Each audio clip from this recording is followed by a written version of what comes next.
Assalamualaikum warahmatullahi wabarakatuh, sahabat semua, teman-teman dimanapun kalian berada. Semoga dalam perlindungan Allah Subhanahu wa Ta'ala dan sehat walafiat selalu. Allahumma amin ya robbal alamin.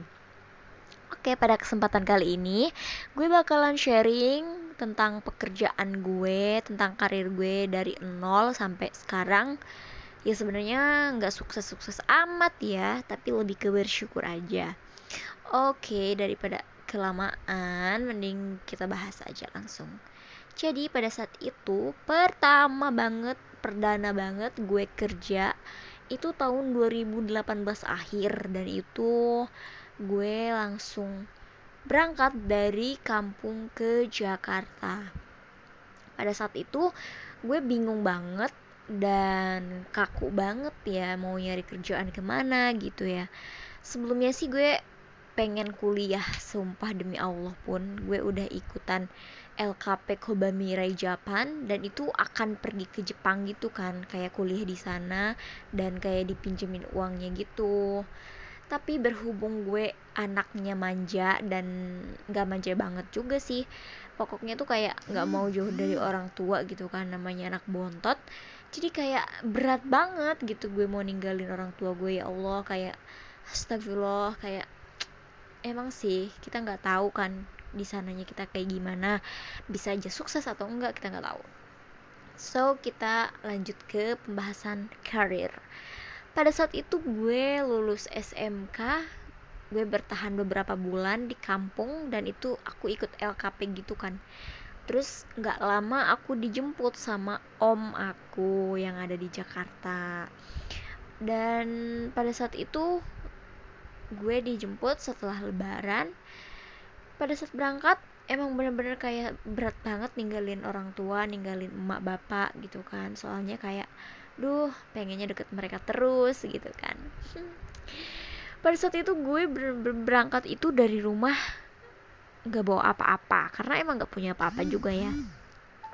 Terus si mamang bilang, yuk bawa baju jangan banyak-banyak, kata dia gitu kan. Gue udah bawa baju satu tas gitu, tapi dia bilang gak usah sebanyak itu, ngapain. Terus dia suruh aku keluarin lagi separohnya gitu kan. Terus gue keluarin tuh 5 apa berapa gitu, terus sisa lagi 5. Ya Allah, gue kayak berangkat dari kampung itu bawa baju cuma 5 biji, dan gak bawa apa-apa, gak bawa duit, gak bawa skincare, mana ada, gak tahu deh itu. Setelah itu gue bener-bener bingung gue mau ngapain. Terus om gue ngajakin gue kirim lamaran ke PT, salah satu PT gitu kan di Jakarta. Dia nggak terkenal, cuma emang udah UMR gitu kan gajinya. Dan karena aku dimasukin oleh mamang aku, karena dia udah kepercayaan bos, gue langsung kerja dong di situ guys. Dan gue seneng banget, masya Allah, di situ tuh kayak diterima dengan baik banget sama orang-orang di sana. Para karyawannya juga baik-baik banget, terus kayak bos-bosnya juga baik-baik, nggak ada yang kayak gimana-gimana gitu kan. Terus itu kayak gue kerja di situ beberapa bulan, sekitar 2 bulanan gue udah berusaha banget ngumpulin uang segala macem. Terus kayak ngasih ke orang tua lah dikit gitu kan, karena emang gaji awalnya itu walaupun UMR, dia tetap ngasihnya itu cuma 1.500.000 pada saat itu, dan setiap bulannya emang ada kenaikan.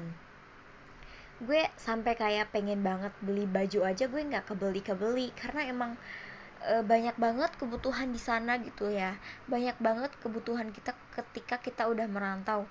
Pada saat itu gue masih ikut sama om gue, dan itu pun masih kayak sabun segala macam masih ada dari dia gitu kan, gue nggak perlu mikir.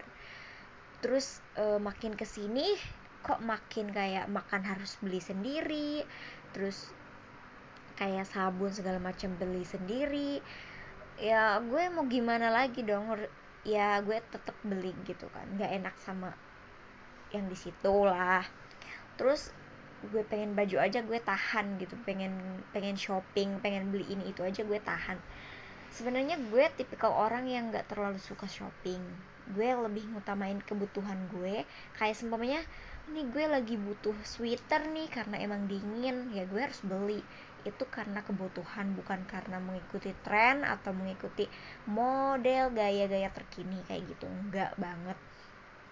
Dan pada saat itu gue bener-bener kayak sedih kan, pengen beli baju aja gue nggak kebeli, astagfirullah. Tapi gue selalu bersyukur dengan baju-baju yang gue bawa dari kampung, dan itu masih kayak bajunya juga, aduh, baju-baju yang anak-anak remaja banget gitulah, zaman zaman dulu banget. Tapi gue pede-pede aja pas kerja, gue pakai baju itu, selalu nemenin gue dari nol gitu kan. Terus kadang memang gue ngasih baju-baju dari PT, kan itu adalah garmen PT kemeja gitu kan, jadi dia kayak banyak, terus gue dikasih-kasihin, jadi kayak ada tambahan lah sedikit. Oke, setelah itu gue gak nyangka banget guys, itu kan kayak kerja di situ kayak digampangin banget ya. Gue berangkat dari kampung ke Jakarta langsung diterima gitu kan. Soalnya kebanyakan orang tuh kalau udah dari kampung berangkat ke kota bingung dia mau ngapain, kerjaan belum dapet ya, sedangkan gue kayak dipermudah banget, masya Allah, tabarakallah banget. Gue di sini bersyukur banget sama Allah Subhanahu Wa Taala, dan gue nggak akan pernah ngelupain sang kuasa gini kan. Terus udah gitu gue nggak bisa beli baju kan, ya emang gue ngutamain kebutuhan gue gitu ya, sebenarnya baju juga butuh gitu. Tiba-tiba gue dikasih baju sama mbaknya bibi gue di situ. Jadi mbak mbak mbaknya mamang gue gitu kan, itu sampai berapa kardus guys, 6 kardus, bayangin. Dan itu baju-bajunya tuh masih bagus-bagus banget, karena emang dia tuh emang orang punya gitu kan. Terus itu bekas-bekas baju anaknya aja kayak se, se apa sih, sepantaran gue, cuma dia agak tua dikit lah, kayak beda 2 tahun apa 3 tahun. Terus bajunya itu ukuran-ukuran yang slim gitu kan, sama kayak ukuran baju gue gitu, sama ukuran badan gue, ukuran M gitu kan. Kok ngode. Terus gue gak nyangka banget di situ sampai 6 kardus baju buat seumuran gue semua. Ya itu gue borong semua dong. Itu bener-bener kayak bagus banget, soalnya anaknya itu kan kuliah gitu. Aduh, gue seneng banget di situ, bukan main, masya Allah, seneng banget. Pokoknya nyampe sekarang juga masih ada beberapa baju yang masih gue pakai, yang masih muat gitu kan. Soalnya emang banyak yang nggak muat juga gitu. Nah itulah, seneng banget. Gue nggak pernah beli baju pada saat gue kerja di PT, nggak pernah sama sekali. Gue lebih ngutamain perut gue sama orang tua gue di kampung kayak gitu. Dan di situ kerjaannya juga lumayan santai kan, enak lah, walaupun emang ditekan gitu, walaupun di bawah kekuasaan orang gitu kan, ya kita harus ikuti peraturan. Dan pada saat itu gue pertama kerja, gue nulisin kayak ukuran baju gitu kan, kayak lingkar dada, lingkar tangan, lingkar perut, lingkar segala macam. Dan itu kayak ditulis di kainnya gitu buat ditempel ke potongan-potongan. Di situ gue bertahan 1 minggu, dan biasanya itu kayak bertahap, dari potong, dari jahit, dari gelar kain, sampai packing, sampai gue kirim barang, itu gue kerjain semua. Itu 1 minggu gue dicobanya gitu kan. Tapi bagian jahit sama gosok gue nggak kerjain. Dan setelah itu gue ngerasa berat banget, ini terakhir itu di bagian setel, karena di situ itu bener-bener angkat beban ya. Kayak awalnya kita harus masukin satu lusin baju itu ada warna 3, ada motifnya 3, ukurannya 4 seumpamanya gitu kan. Bayangin 3 warna baju, 3 motif baju, beberapa ukuran baju itu harus setara gitu dalam satu lusin. 12 baju itu harus ada yang X-nya, ada yang M-nya. Terus harus ada warna birunya, kuningnya, seumpamanya ada motif ininya, motif itunya. Itu benar-benar bikin pusing, tapi menurut gue segala masalah itu ada jalan keluarnya. Dan gue selalu berusaha di situ untuk bisa ngebagi rata itu, dan tentunya pasti ada bantuan kayak kalkulator lah segala macem. Terus ada senior juga yang mau ngajarin, bener-bener ngajarin gitu kan, sabar gitu kan. gue bersyukur banget di situ seniornya baik-baik banget, alhamdulillah gak pernah ada konflik sama sekali. Dan pada saat itu gue bener-bener ngedownnya itu pas gue setiap hari tuh target 400, sekitar segitulah, 400-300 lusin baju kayak ditumpuk gitu kan. Walaupun emang enteng satu lusin cuma 12 biji, cuma ketika lo tumpukin satu lusin itu jadi 10 kardus kan, 400, bayangin dari pagi sampai zuhur sampai jam 12 siang itu kita harus nyetel baju kan, harus hitung rata gitu. Setelah semuanya udah berdiri, udah berjejer 400 dus, itu naikinnya kayak natanya itu kan butuh tenaga guys, bener-bener kayak harus ekstra banget, harus makan lah, sarapan segala macem. Kalau nggak sarapan bener-bener ngedown banget. Terus ketika si kardusnya itu udah berjejer di jam 12 siang, di jam satunya itu dia diturunin lagi, bayangin coba, turunin lagi, masukin ke troli. Setelah itu dari troli dinaikin ke mobil box kayak gitu, dan itu akan dikirim ke pusat yang ada di jembatan 3 kayak gitu. Pokoknya itu kayak bener-bener nguras tenaga banget. Gue ngerasa di situ gue capek banget, ngerasa di situ bener-bener kayak ambruk banget, remuk banget badan gitu kan. Ya sebelumnya emang gue di bagian kayak bersihin benang bekas yang masih nempel, cuma kayak gitu-gitu doang kan oke gitu kan. Terus kayak gelar kain, terus nulisin apa ya, ukuran-ukuran, terus apalagi ya, satu lagi gue lupa deh, pasang kancing segala macam itu masih oke. Tapi ketika gue masuk ke bagian style dan kirim itu bener-bener ngedown. Dan pada saat itu gue orangnya tipe call orang yang alhamdulillah banget selalu sehat gitu kan. Allah selalu beri gue kesehatan yang tiada batasnya gitu. Jadi kesakit itu gue kayak jarang banget, amit-amit ya Allah, kayak setahun itu bisa dihitung cuma berapa kali gitu kan. Gue ngerasa banget kalau dalam satu tahun itu gue sakit paling satu kali dua kali, itu pun sakitnya paling kayak meriang-meriang gitu kan. Dan pada saat itu gue bener-bener gak nyangka banget, pada saat gue bener-bener ambruk di bagian setel, ditambah gue kena DBD. Dan gue nggak tahu itu di mana gue digigit nyamuknya, itu gue nggak tahu sama sekali kan guys. Tiba-tiba bener-bener gue kayak sakit gitu kan, satu hari gue nggak masuk, ya karena emang nggak kuat gitu kan. Gue nggak masuk, terus mamang gue, om gue ditegur sama orang bos, sama orang kantor, kenapa gitu dia nggak masuk. Terus dia bilang sakit gitu kan. Terus aku udah ngasih surat dokter juga kan, tapi orang kantornya tuh kayak nggak percaya gitu kan. Terus ya udah oke, fine, gue besoknya tuh masuk, gue kuat-kuatin.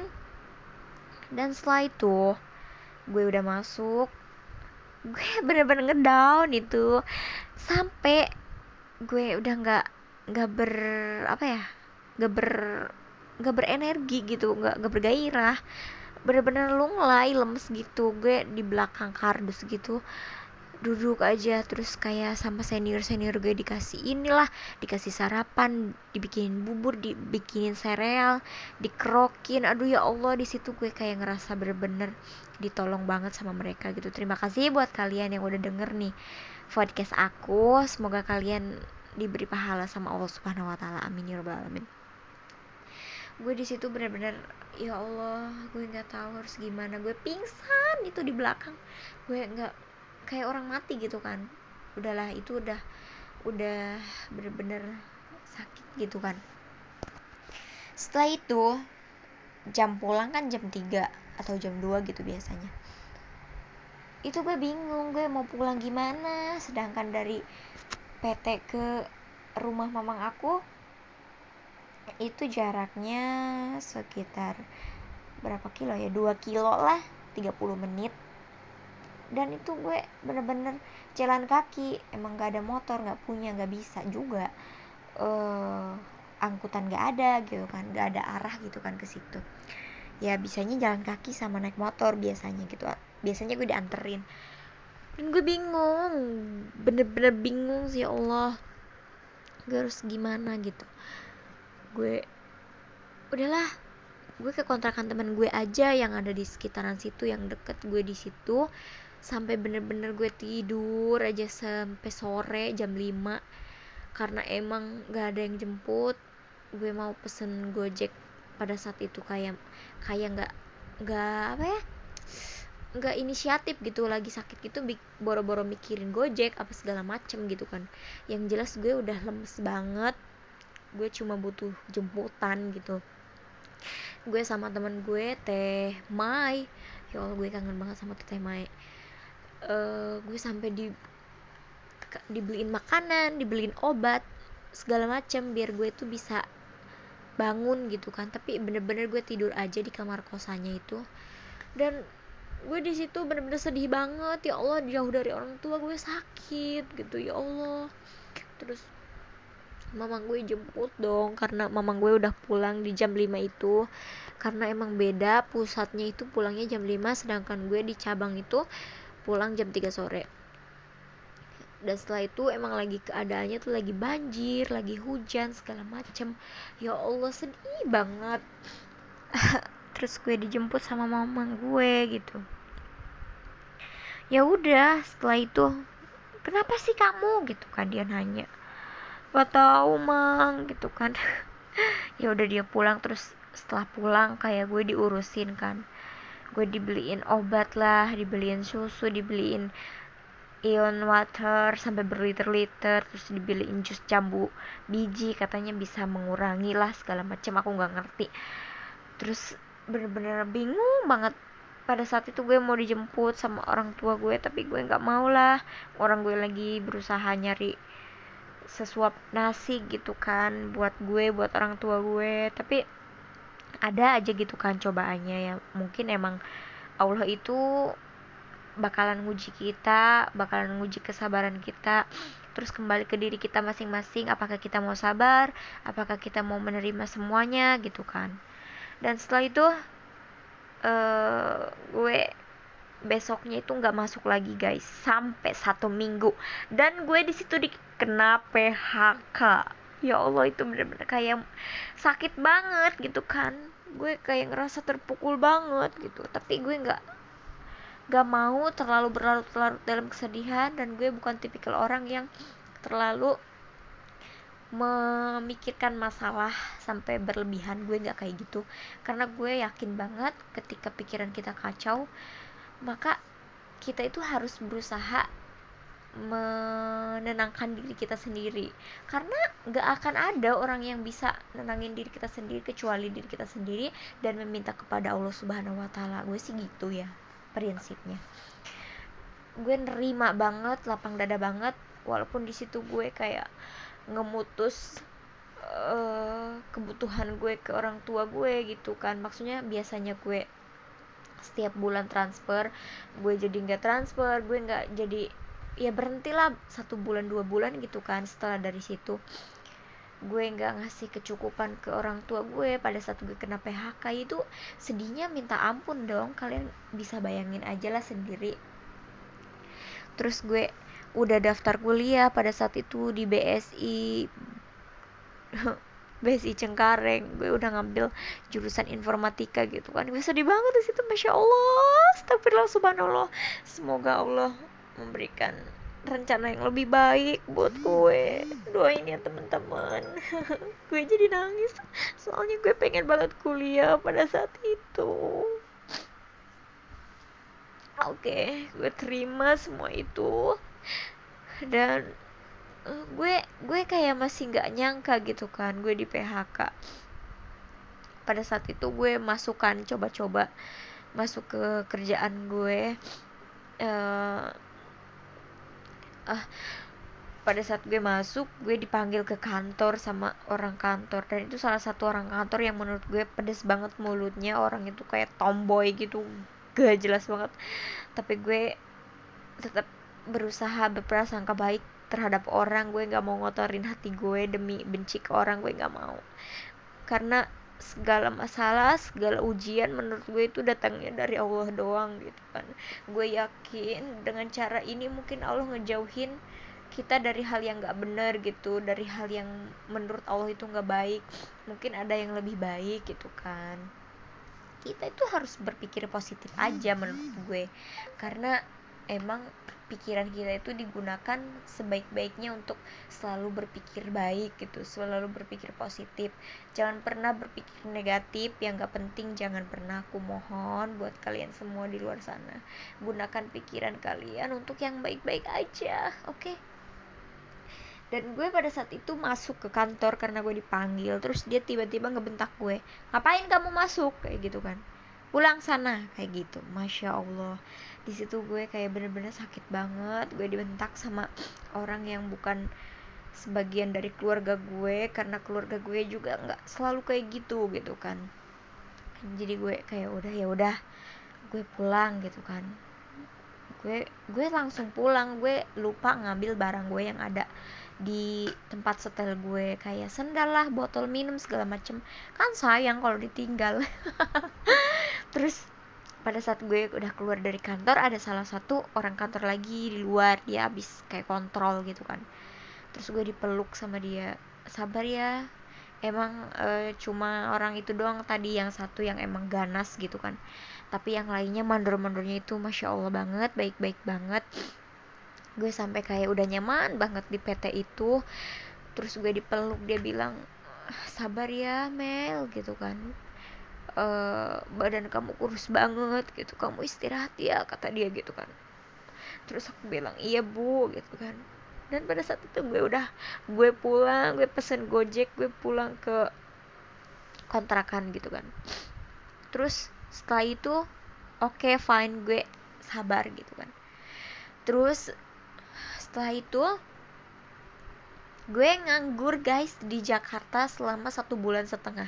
Dan itu bayangin, gue pindah dari kosan mamang gue karena emang udah gak nyaman.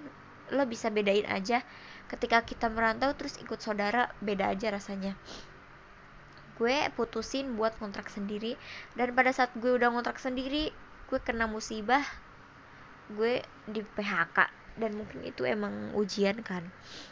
Terus gue jalanin aja tuh di kosan, nggak punya duit, gue pinjem ke temen gue, sampai gue pinjem ke si Selfie, pokoknya ke siapa aja gitu ya. Yang paling gue inget tuh ke si Selfie paling gede gitu kan, sampai gue bayarnya itu berapa kali gitu. Maaf ya Selfie, I love you, empot bapot, peluk jauh.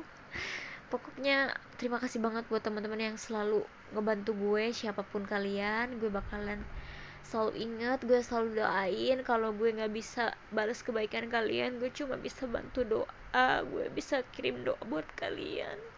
Karena menurut gue pemberian yang terbaik itu cuma doa, karena gue gak punya apa-apa ya guys. Gue sayang banget sama sahabat gue dimanapun kalian berada. Gue kangen sama kalian guys. Ya udah, jangan nangis lagi. Dan ketika gue nganggur itu, gue di kosan aja, gue cari-cari kerjaan lewat online, gue muter-muterin Jakarta jalan kaki, panas-panasan segala macam itu gue udah coba. Gue di pik muter-muter guys, gue jalan kaki. Terus di Taman Palem gue muter-muter juga ke Dan Mogot, ke Blok M. Pokoknya gue udah jalan-jalan gitu kan. Saking gue pengennya kerja, gue sendirian, kayak gue tuh kayak orang hilang gitu kan.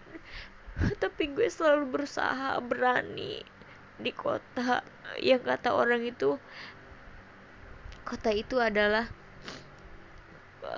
apa ya, di kota itu keras gitu kan. Terus kota itu ibaratnya ibu tiri gitu kan. Tapi menurut gue ketika kita ngejalaninya dengan ikhlas, gue yakin semuanya akan baik-baik aja. Terus apa yang kita cari itu, gue yakin akan baik-baik aja ketika pikiran kita selalu positif kayak gitu. Dan untuk nextnya gue dapat kerjaan di salah satu cafe di daerah Pik, dan gue bakalan ceritain di next video ya guys. Oke, thank you for watching.